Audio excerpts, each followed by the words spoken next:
మనకు వద్దు అనే వాటితో కూడా ఇలా అందంగా తయారు చేసుకోవచ్చండి. కొద్దిగా ఓపిక ఉన్నట్లయితే ఇలా కలర్‌ఫుల్‌గా మనం ఇంట్లోనే తయారు చేసుకోవచ్చనమాట. బయట కంటే అండ్ కాస్ట్ కూడా తక్కువండి. చూడండి ఇక్కడ నేను ఒక వేస్ట్ అట్ట ముక్క తీసుకొని స్కెచ్ పెన్ సహాయంతో లైన్స్ అయితే వేసుకుంటున్నాను. చూడండి ఈ విధంగా ఒక పాట్ షేప్‌లో వేసుకున్నాను. పైన ఈ విధంగా ఆకులైతే వేసుకుంటున్నానండి. ఇలా అంతా మనం వేసుకొని చూడండి ఇక్కడ నేను ఒక నైఫ్ తీసుకున్నాను. దీనిది ఎడ్జెస్‌లో మనం ఇక్కడ చూపించిన విధంగా నేను కట్ చేసుకుంటున్నానండి. మిడిల్‌లో కాకుండా కేవలం ఎడ్జెస్‌లో మాత్రమే కట్ చేసుకోవాలనమాట.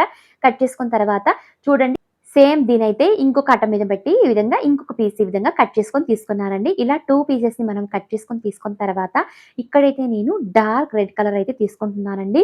ఈ 2 పీసెస్‌కైతే ఈ విధంగా మనం అప్లై చేసి కొద్దిసేపైతే కేవలం కింద మరియు పైన రెడ్ పెయింట్ సహాయంతో అప్లై చేసిన తర్వాత ఈ ఆకులకైతే నేను గ్రీన్ పెయింట్ అయితే అప్లై చేస్తున్నానండి.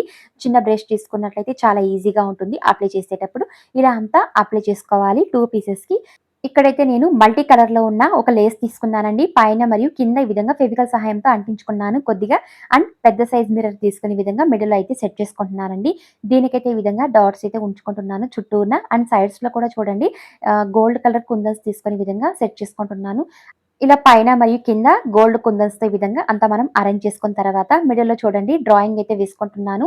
ఈ విధంగా లైన్స్ అయితే వేసుకొని ఒక షేప్ అయితే ఇచ్చుకుంటున్నానండి. పైనైతే చాలా చక్కగా ఈజీ అయిన ఒక వాల్ డెకర్ ఐడియా తయారు చేసుకున్నామండి. ఇప్పుడైతే మనకు దివాళీ వస్తుంది కాబట్టి ఇలాంటి డెకర్ ఐడియాస్ మనం ఎక్కువగా ఆన్‌లైన్‌లో తీస్తూ ఉంటాము. లేదా బయట తీస్తూ ఉంటామండి. కాస్ట్ కూడా చాలా ఎక్కువగా ఉంటుంది.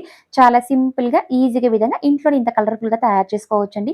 వెనకాలైతే డబుల్ సెట్ టైప్ అయితే అంటించే విధంగా వాల్ హ్యాంగింగ్ చేసుకోవడమే. డోర్స్ మిడిల్‌లో గాని లేదా డోర్స్‌కి అటు ఇటు విధంగా హ్యాంగ్ చేసుకోవచ్చండి. చూడ్డానికి చాలా కలర్‌ఫుల్‌గా ఉంటుంది. అంతేకాకుండా పూజా మందిరానికి కూడా చాలా బావుంటుందండి.